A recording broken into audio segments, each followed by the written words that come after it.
Y están en nuestros estudios ya el ingeniero Roberto Aspiazu y el economista Ramiro Crespo.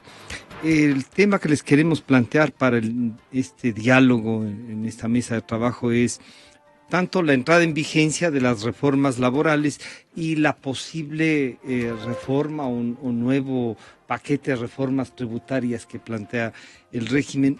Y un poco sobre el tema de lo tributario. El señor secretario jurídico de la Presidencia de la República, el doctor Alexis Mera, decía lo siguiente. Alrededor de 300 millones, el SRI va a ser más preciso. ¿A qué productos? ¿Será solamente bebidas alcohólicas? Bebidas alcohólicas, cigarrillos, azúcar, productos de azúcar. Eso hay que definir si vamos a hacer solo ciertos productos o todos los productos que contienen azúcar. En muchos países pasa eso, en Gran Bretaña se acaba de imponer un impuesto al azúcar, hay muchos países que lo imponen por razones para desincentivar el consumo de azúcar, que como ustedes saben es dañino, ¿no? ¿Iría por una reforma a la tasa del impuesto a consumos especiales? Puede ser, cigarrillos, exoneraciones a ciertos temas del impuesto a la salida de divisas, ciertos beneficios también en el tema, principalmente eso. Exa FM. Un poco definir esto, ¿no? El azúcar. ¿Es un tema más de salud o es de recursos? Al saludar al ingeniero Roberto Aspiazu le diría, el sector empresarial que tiene su área de azúcar, de sus derivados, sí, claro, de su utilización, que es grande, porque está el sector alimenticio, sobre todo, digamos. Así es. ¿Hasta qué punto el tema de la posibilidad de que sea unos 300 millones de dólares de recuperación ayuda para la economía? Bienvenido, buenos Gracias días. por la entrevista, un saludo a los radioescuchas. Lo primero, que necesitamos algunas definiciones, porque hasta ahora el anuncio es bastante general. Se va a gravar bebidas azucaradas, licores, tabaco. La cadena del azúcar de modo propio ha tenido un bajón en último tiempo como consecuencia de los semáforos, particularmente de los rojos que están en algunos productos de consumo masivo. Y esto ha determinado, por ejemplo, que la superficie cultivada de azúcar de 2014, que llegó a 113.000 hectáreas, haya disminuido a 100.000 el año pasado, como para darnos una pauta, tanto como es una disminución porcentual que no deja de ser significativa. Hay algunos productos puntualmente que están con problemas derivados justamente de los semáforos, como por ejemplo el yogur. Pero los lácteos en general. Los lácteos en general, ¿no? También, en efecto, y uno de los problemas también es el contrabando, porque como bien sabemos, en el marco del análisis general que estamos haciendo, uno de los factores que está teniendo esta incidencia en cuanto a una elevada estructura de costos del aparato productivo en el país es que el diferencial es tal con los países de frontera que eso está originando mucho comercio ilegal, que es el caso también de licores y tabaco. Porque mientras una botella de whisky aquí se compra, por decir, el Johnny Walker etiqueta roja a $55, en la frontera está a 18, 19. Es decir, la relación es 3-1. La cajetilla de Marlboro de 20 cigarrillos, que aquí está en 4.80, en Colombia está a $1.10. Entonces es evidente que con semejante diferencial de precio, por más que haya campañas de consumo a lo nacional, claro, pues obviamente la gente termina siempre protegiendo el bolsillo. Si lo nacional de me manera general, veces, nosotros como comité empresarial estamos opuestos a la creación de nuevos impuestos.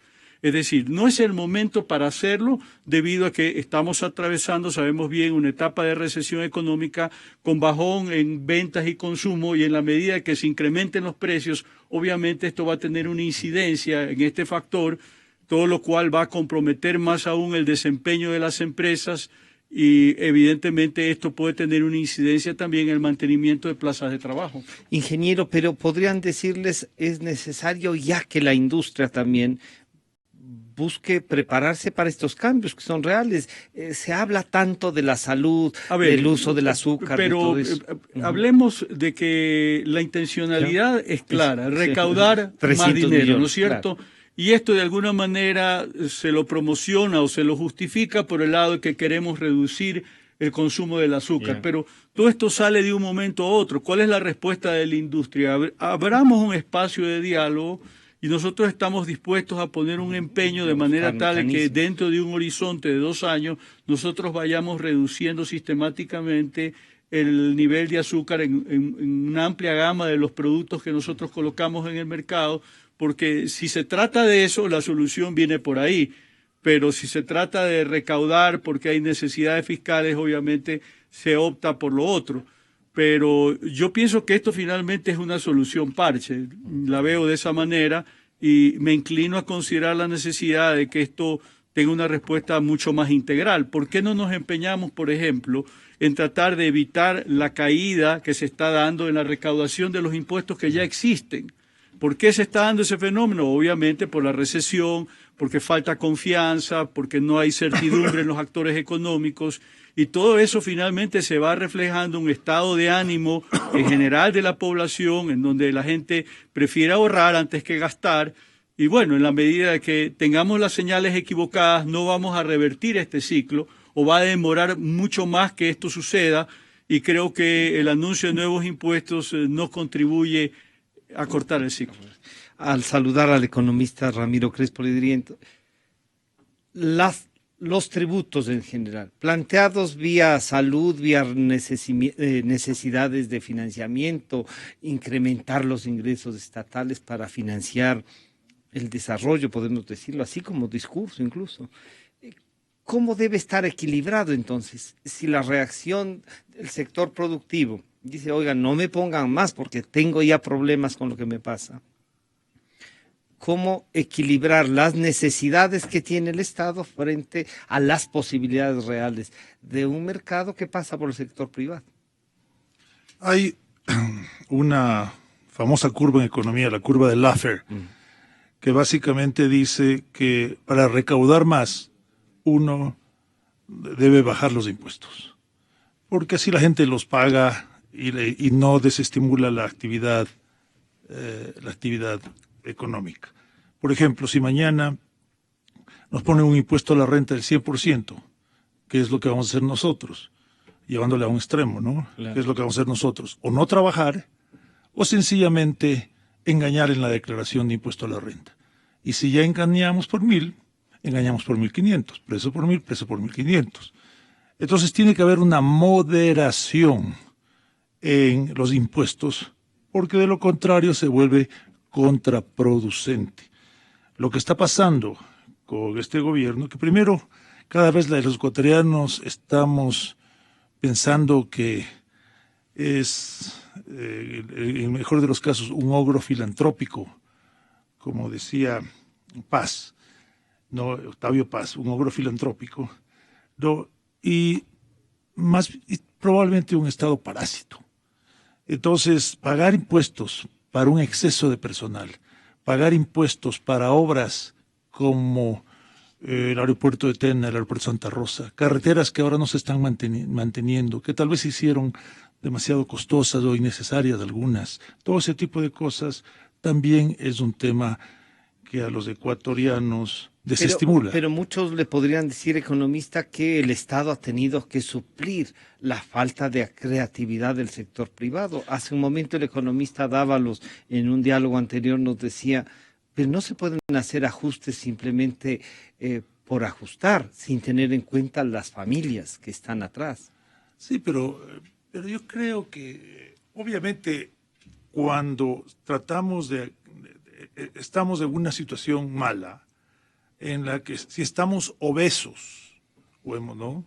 Y tenemos que bajar de peso, obviamente va a haber un poco de incomodidades, va a haber molestias, va a haber acostumbrarse a una nueva régimen, a una nueva dieta, todo ese tipo de cuestiones, nuevos hábitos. Eso causa problemas. También va a haber problemas, porque hay gente de buena fe que está, por supuesto, empleada, pero hay gente que está ahí puesto innecesariamente porque tal vez son partidarios políticos, y si pensamos un poco mal, no digo que este sea el caso aquí, no, veamos lo que pasó en Argentina. En Argentina con Macri han tenido que despedir gente que físicamente no entraban en una habitación del Palacio de la Casa Rosada. O si sencillamente no iban a trabajar. Sería bueno también algún día, yo creo que el próximo gobierno debería ser, por ejemplo, pagar el primer sueldo debería ser en físico, no acreditarles a la cuenta, imagino que les acreditan a la cuenta, a ver cuántos se asoman y si realmente existen.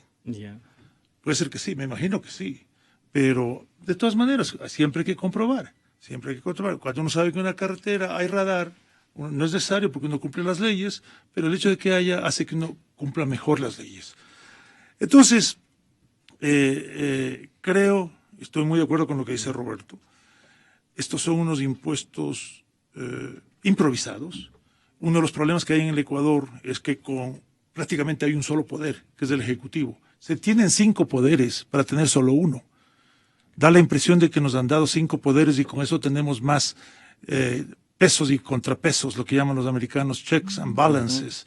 Tenemos más división de poderes. No, lo que ocurre está muy bien pensado. Con eso solo hay uno que puede conducir a los claro, otros. Y entonces en definitiva lo que está pasando es que la Asamblea no dirime, no debate, etcétera. Se cambian los impuestos en cuestión de un mes. Eso pasó en el 2014. En cuestión de un mes pueden cambiar drásticamente los impuestos. Y aparte de eso, tenemos una cosa que es bárbara en cualquier democracia, que se presenta el proyecto, ¿no? Y el Congreso lo aprueba, supuestamente en debate, es un debate que realmente no existe, ¿no? Va a la presidencia, en la presidencia podría lo el ejecutan, derecho al veto. Pero el veto, normalmente en una democracia, el derecho al veto dice, no acepto lo que me manda el Congreso, y regresa al Congreso sin alterarlo. Y el Congreso tiene la opción de insistir con 2/3 partes de los votos, y en ese caso el proyecto del Congreso es el que impera, o allanarse. Y si se allana, queda como antes. O sea, como lo que había antes. O sea que lo que resulta es que no se hace un cambio, pero quedan las cosas como antes. No. Aquí el presidente lo que hace es veta y modifica y puede escribir 100%, reescribir 100% la ley y regresa al Congreso. Y el Congreso es el que tiene que insistir con 2/3 partes para que su proyecto quede, o si no, se allana. Pero cuando se allana, no quedan las cosas como antes, sino quedan como el presidente las manda. Entonces, ante una situación así, en que se cambian leyes con tanta facilidad, ¿qué es lo que resulta? Que la gente también prefiere no invertir. Porque se hace una inversión con el objeto de tener ganancias, porque si no sería, como decía alguien con mucha simpatía, es graduarse de idiotas, invertir para no ganar, ¿no es cierto? Entonces, si invierte para ganar y mañana ven que tiene ganancias y le van a poner impuestos, como sea, entonces la gente prefiere no invertir en otra parte o esperar para invertir aquí. Tenemos que tener mucho cuidado, porque ya le he oído al secretario general y le he oído también a un ex funcionario, al doctor Falconi, hablándonos de Inglaterra, de lo que ha salido en el Guardian, un artículo. Tenemos un problema aquí también, es que hay que tener cuidado con lo que leen. Vamos a tener que tener un índice como en la Iglesia Católica, con lo que leen. Leen el Guardian, ya nos cambian el tema de los azúcares. Nos ponen impuestos al tabaco, al azúcar, más impuestos. Segundo, leen Piketty y el Capital en el siglo XXI, ya nos ponen los impuestos a la herencia y los impuestos a la plusvalía. Leen a Stiglitz y ya nos... Un momentito, primero hay que digerir, hay que masticar bien, luego digerir, hay que tener digestión, etcétera, etcétera. Las cosas se hacen despacio. Lo que obviamente se ve es que hay un gran apuro por recaudar. Si es tan importante para la salud, ¿por qué no lo hicieron antes? Mucho antes. Ahí se ve también el uso fantástico que tiene de los eufemismos de este gobierno.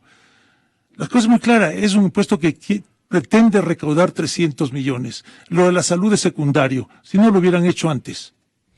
Señor ingeniero Azpiazu, ¿y podría decirse que en cambio esta especie, como dicen los trabajadores, esta flexibilización laboral planteada y que ya entró en vigencia, ayuda, les da mecanismos a los empresarios para una mejor relación, no digamos mejor, una relación en donde se puedan ir ajustando sus recursos y sus utilidades y su posibilidad de mantener la empresa? Mira, lo que puedo decirle es que con las reformas laborales de abril del año pasado se instauró, formalizó el Consejo Nacional del Trabajo como instancia tripartita, gobierno, empresarios, trabajadores. Recién esto, en coincidencia con la discusión de este nuevo ciclo de reforma laboral, ha comenzado a funcionar, pero lamentablemente a destiempo, porque lo deseable hubiera sido que la discusión referido a este tema de la reducción de la jornada parcial jornada parcial simplemente, se discutiera primero en el ámbito del Consejo para tratar de perfilar ciertos consensos antes de ir a la Asamblea Nacional, donde finalmente se ha aprobado una ley que no satisface ni a los sindicatos ni a los empresarios. Y en el caso particular nuestro, como vocero del Comité Empresarial Ecuatoriano, sencillamente decir de que vemos que esta ley en muchos de sus contenidos va a quedar como letra muerta, no va a tener aplicación.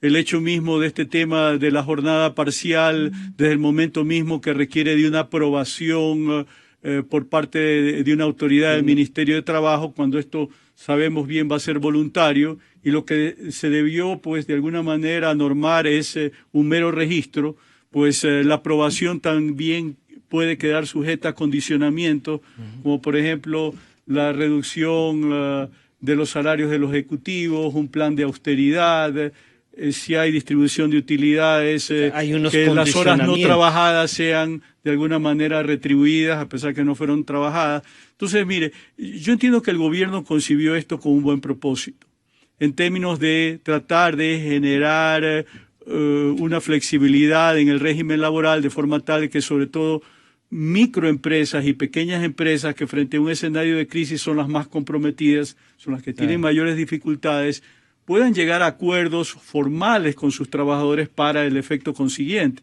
Porque usted no puede descartar que esto de modo propio ya se esté dando, es decir, dentro de la informalidad.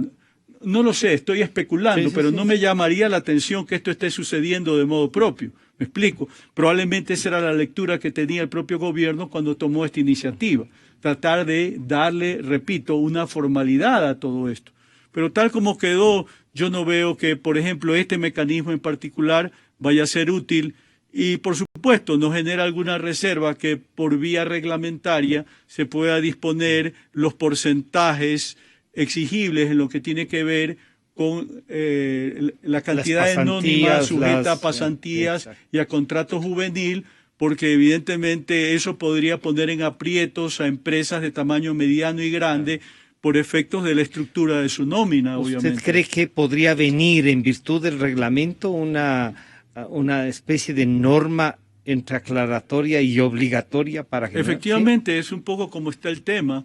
Eso tendrá que ser regulado discrecionalmente por parte de la autoridad del trabajo para definir lo consiguiente en lo que tiene que ver con qué porcentaje de la nómina va a quedar sujeto a contrato juvenil o pasantías, con el inconveniente de fondo relacionado a la eliminación del contrato a plazo fijo, que verdaderamente si esto no hubiera sucedido de manera inconsulta en realidad el año pasado, probablemente no hubiéramos estado abocados a hacer esta discusión de estos temas específicos. Más allá que yo sí quiero destacar que es importante normar el contrato juvenil porque esto no ha existido antes en la legislación ecuatoriana y hoy por hoy ocurre que el 40% de los desempleados en el país está en el segmento etario de 18 a 26 años, que es justamente el segmento tal como ha quedado definido, pero va a ser contrato de apenas un año, cuando realmente nosotros hacíamos una propuesta en el sentido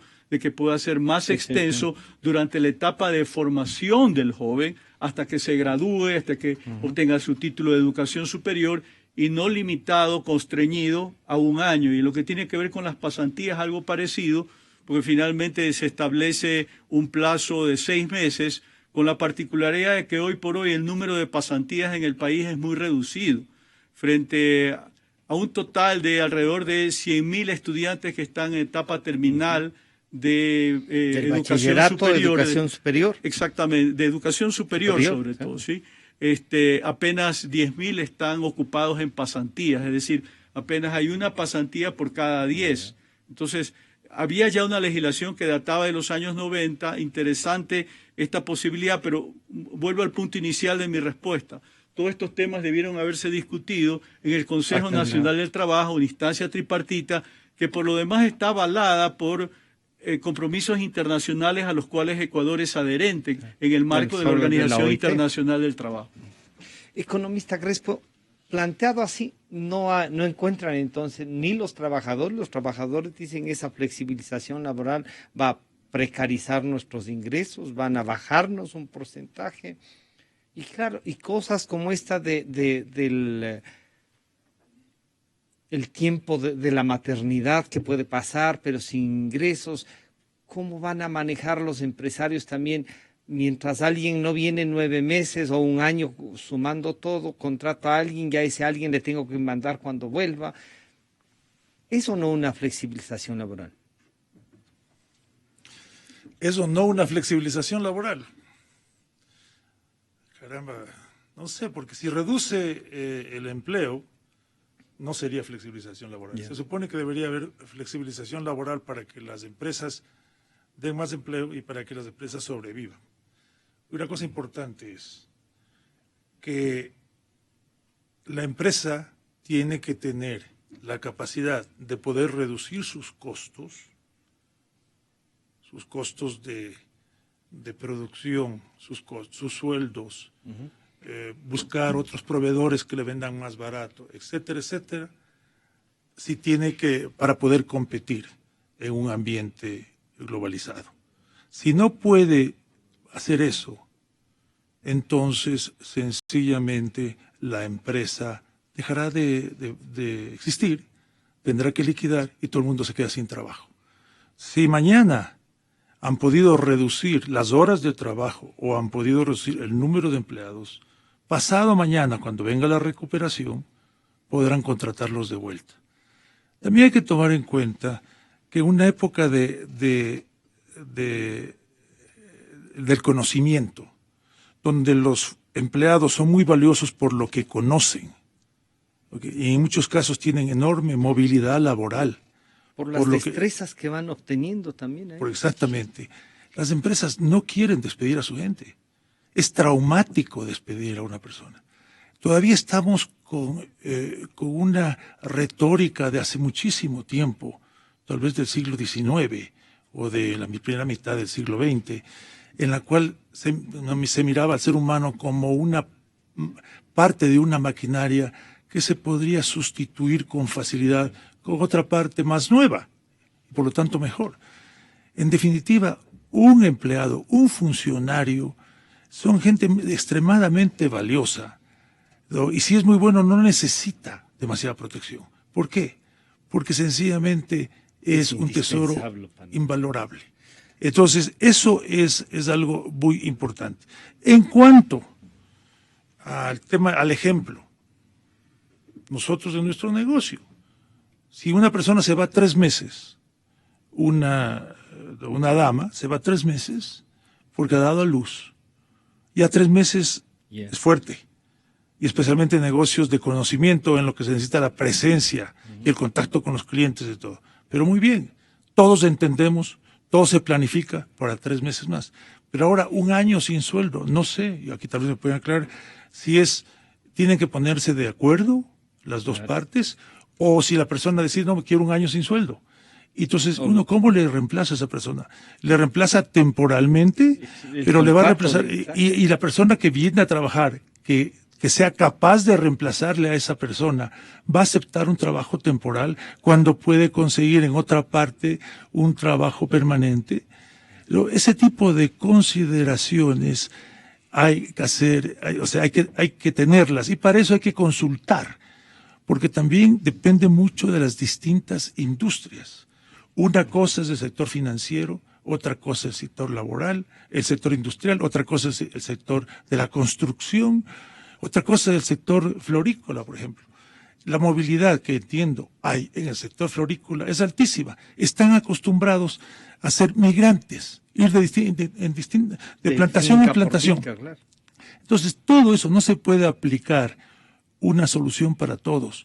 Pero lo importante es que se debe preocupar fundamentalmente en mantener la fuente de trabajo. Y hay momentos en que la fuente de trabajo tiene que achicarse. ¿Por qué? Porque sencillamente no puede competir ante cambios en la situación global. Y el Ecuador debe tomar en cuenta que nosotros tenemos una desventaja enorme. Para comenzar, los carros, por ejemplo. Una floricultora Una camioneta. Tiene una camioneta, cuesta el doble de lo que cuesta en Colombia, por los impuestos que cobra el Estado. Cuesta el doble. Las tasas de interés en Colombia son muchísimo más bajas que lo que son en el Ecuador. ¿Por qué? Porque nosotros tenemos, obviamente, un altísimo riesgo país, etcétera. Entonces, tenemos una cantidad de situaciones que ya nos están haciendo poco competitivos, ¿no? Entonces, tenemos que realmente buscar soluciones globales. Yo la impresión que tengo es que, lamentablemente, este gobierno, como está amarrado ideológicamente, por lo tanto, está inmovilizado, no da pie con bola. Ingeniero Azpiazu, este consejo en el que veo que usted sí le pone una posibilidad real de encontrar políticas en conjunto, de hacer planteamientos, ¿encuentran con los trabajadores? Veíamos una reunión que habían hecho en la Cámara de Comercio por el tema de la seguridad social, ¿no? ¿Encuentran un mecanismo Nosotros recurrentemente mantenemos diálogos con las contrapartes sindicales. De hecho, el comité empresarial, no en tiempo reciente, pero hace cuestión de poco más de un año de la fecha, mantuvimos un diálogo cuasi institucionalizado con el Parlamento Laboral ecuatoriano, con quien finalmente, más allá de desentendimientos, pues tenemos una relación de amistad, de cordialidad, intercambiamos pareceres, puntos de vista. Evidentemente hay espacios de coincidencia, también de discrepancia, pero en todo caso el mensaje principal en lo que se refiere a la discusión de la aprobación de esta ley es que hay que privilegiar el diálogo tripartito para construir la política pública en materia laboral. En la medida que esto no suceda, tal como se acaba de dar con la reforma aprobada, obviamente perdemos una oportunidad, porque muchas veces también lo hacemos a contramarcha, quiero decir, a marcha forzada, con tiempos perentorios, con un proyecto de ley presentado con carácter económico de urgente, porque esto realmente pudimos habernos dado un tiempo adicional de discusión para procurar los acuerdos y finalmente terminamos con estas medidas inopinadas, como por ejemplo esto de 9 meses de vacaciones eventualmente optativas por parte de padre y madre cuando hay un alumbramiento, sin considerar la serie de problemas relacionados que bien los anotaba Ramiro y que pues obviamente cae en un terreno de irracionalidad, de falta de sindéresis, porque evidentemente hay muchos cuestionamientos que son válidos respecto a que la fórmula sencillamente no va a ser apelable porque no es conveniente. Hasta los propios trabajadores, suponiendo que esta es una ventaja para ellos, lo han rechazado porque no lo ven como algo funcional, porque finalmente esa familia va a tener que vivir de un ingreso. ¿Y cómo lo va a hacer si durante esos 9 meses no va a percibir supuestamente o uno o los dos? Evidentemente no pueden darse ese lujo, de forma tal de que yo entiendo que por la propia coyuntura político-electoral, la oportunidad, el timing, el momento de la presentación del proyecto de ley de pronto no fue el más afortunado, porque entiendo que se terminó haciendo una suerte de populismo laboral con un buen propósito, porque quiero reivindicar que por lo menos hay una buena intencionalidad, pero el resultado no ha sido satisfactorio. Ninguna de las partes de lo que ahora ya es ley, ni lo de las pasantías, dejemos a un lado esto de los... Hacía mención, pero es que volvemos al punto, es que hemos debido procurar acuerdos entre los actores directamente afectados o involucrados y que en esto no quede sujeto al buen parecer y entender de los asambleístas, particularmente del oficialismo, que fueron los que finalmente definieron estos temas, ¿no? Que por razones de tiempo, de apremio, el Ejecutivo ya no quiso imponerse una nueva revisión para efectos de tratar de acomodar estos temas de una manera más funcional, por decirlo de alguna manera. Decía hace un momento, bien que se regule el tema del contrato juvenil, pero estamos en desacuerdo porque finalmente lo limitan a un año, cuando esto debió quedar un tanto más abierto, debido justamente a lo que mencionaba hace un momento sobre la eliminación del contrato a plazo fijo, y lo propio respecto a las pasantías, que se establecen por 6 meses, ¿no es cierto?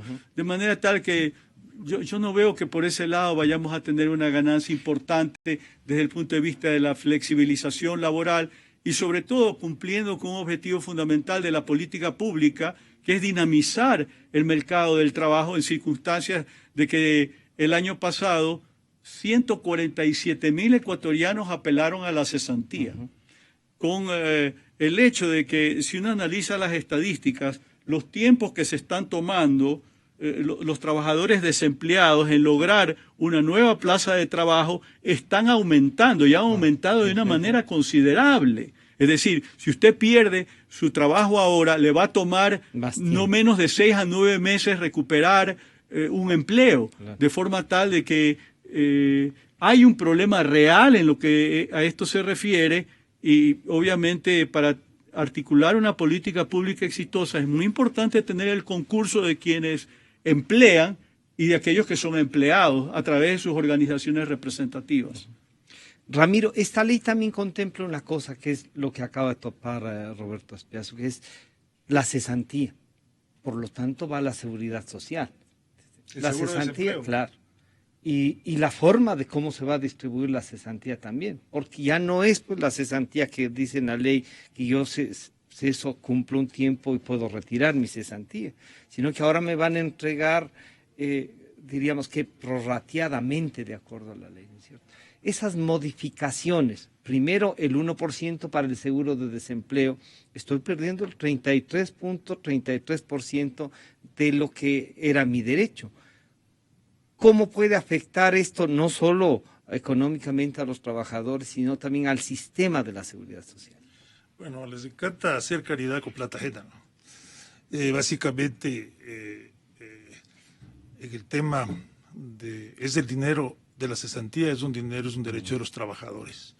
Los señores asambleístas, señores y señoras asambleístas, no pueden disponer de un dinero que es de otra gente, sin justa compensación, sino es una confiscación. Entonces, ahora, como realmente el precio del petróleo ha bajado, estamos en una situación económica mala, recesiva, porque no se planificó bien, porque no se administró bien, no se atrajo la inversión extranjera directa, no se atrajo la inversión nacional. Muchos ecuatorianos han preferido invertir afuera ante la inseguridad de invertir en el país. Entonces nos encontramos que ya no hay recursos para hacer obra, mostrar en televisión, ya no hay recursos para ofrecer una cantidad de beneficios, recursos para dar empleo a los simpatizantes, etcétera, etcétera. Entonces, como bien dice Roberto, ¿no? Hay que recurrir al populismo que es laboral, populismo laboral. Populismo laboral en este caso. Entonces, eso por un lado. Por otro lado, el tema del seguro de desempleo no tiene ni pies ni cabezas. ¿Por qué? Porque es algo que se planifica. Cualquier persona que ha tenido un seguro, yo tengo un seguro de vida, ¿no? Pago una prima. Y seguramente cuando me dieron el seguro de vida de joven, calcularon que las probabilidades de vida mía eran altas y que yo tal vez no iba a morirme al día siguiente. ¿Ok?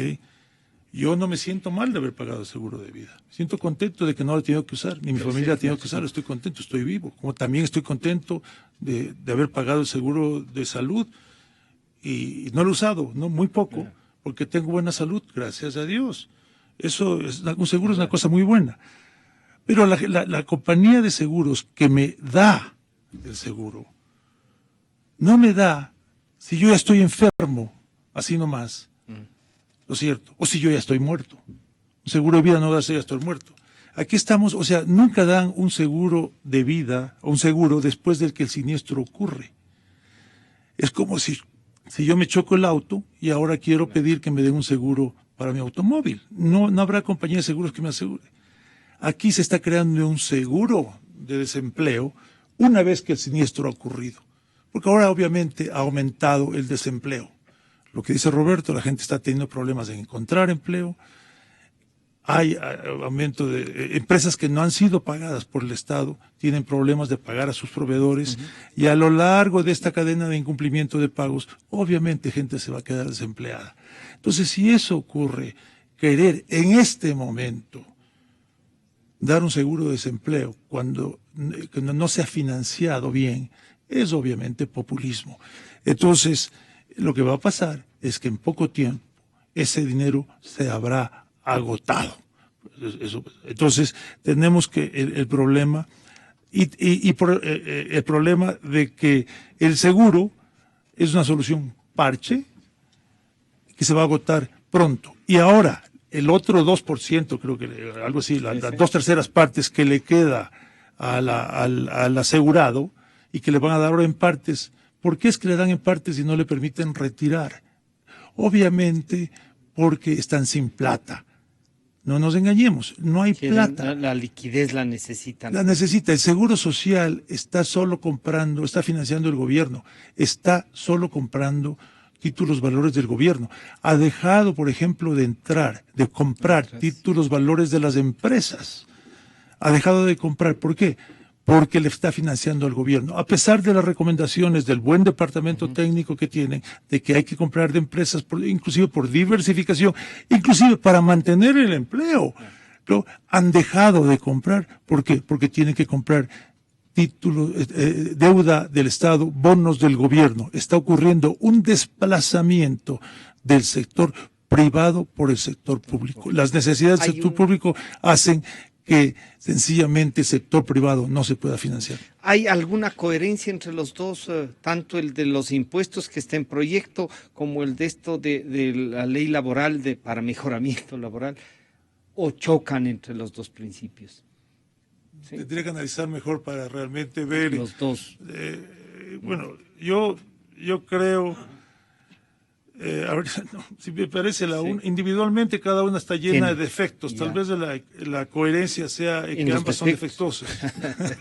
Roberto, para concluir, ¿ustedes van a aplicar la ley? ¿Hay alguna intención como los trabajadores de demandar la inconstitucionalidad, sobre todo por este tema de la seguridad social? Nosotros no hemos comentado o discutido la posibilidad de presentar una demanda de inconstitucionalidad. Obviamente nos tocará monitorear lo que hagan las contrapartes laborales.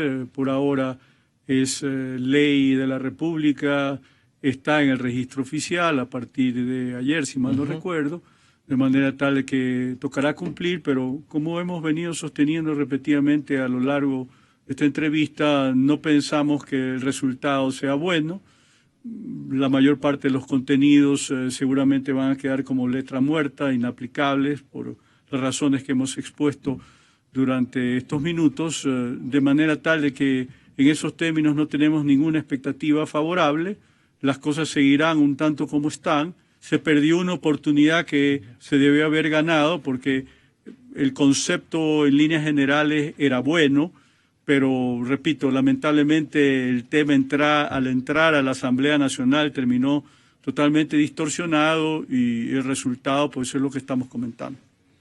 Economista Crespo, para terminar entonces, ¿el mensaje a los mercados internacionales puede afectar las dos leyes, la una cada una, los defectos de las dos? ¿Mandan mensajes negativos? Lo que está pasando, y eso creo que nos ha pasado a muchos, es que el Ecuador, mucha gente prefiere no invertir en el Ecuador por el riesgo país. Pero no solo el riesgo, el alto costo financiero, sino por la situación política, la situación económica, la falta de que no se pueda planear. Porque inclusive asumamos que las leyes fuesen malas. Uno ya dice, voy a entrar en un ambiente en que las leyes son malas, tal vez son demasiado... Pero puedo generar un plan para eso. Pero ya si mi proyecto resulta con leyes malas, lo hago. Pero cuando no se sabe, si las leyes son malas y después van a ser buenas o más malas y cambian permanentemente, y usted tiene que dedicar un equipo a seguir las leyes, los cambios de leyes, abogados a seguir los cambios de leyes, su tiempo a seguir los cambios de leyes. Entonces, ¿qué resulta? Resulta mucho más interesante irse a invertir en otra parte. a menos como decíamos, el atractivo geológico sea tal que no solo se puede invertir en este yacimiento aurífero de oro o en este yacimiento petrolero. Entonces no importa, el riesgo geológico hace que el riesgo país sea chiquito. Pero de lo contrario, si voy a invertir, digamos, en una fábrica de colchones, me voy a invertir en otro país. Entonces, todos estos permanentes cambios de mensaje, de señales. Un día se habla de flexibilización laboral, pero resulta que la flexibilización laboral no es lo que se entiende normalmente con flexibilización laboral, y que de pronto intervienen gente que dicen, no, vamos a permitir, porque somos todos muy solidarios, vamos a permitir que se puedan quedar que puedan tomarse un año sin sueldo. Todo ese tipo de cosas, yo no digo que estén mal, yo no digo que estén bien, pero tienen que ser bien planificadas y presentadas con mucha prudencia. Y en un acuerdo, como decía, en un acuerdo, ¿no? Para que la gente vaya, pero uno no puede estar acostumbrado, uno no puede, cuando jugar un juego que le están cambiando permanentemente las reglas del juego, ¿no? O le están cambiando dónde están los aros, dónde están los goles, o cuando se va a meter un gol le estrechan los palos, lo que sea. No, ese no es el ambiente. Y lo mismo se refleja también en los inversionistas en deuda externa ecuatoriana, que invierten, que en este momento están exigiendo rendimientos mucho más altos, muchísimo más altos de lo que exigen a Colombia, de lo que exigen a Perú, países que compiten directamente con nosotros en productos como brócoli, espárragos, flores, etcétera. El propio petróleo.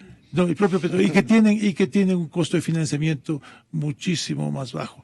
La tasa de interés, el costo del dinero, es uno de los insumos más importantes. Entonces, realmente yo creo que tenemos que repensar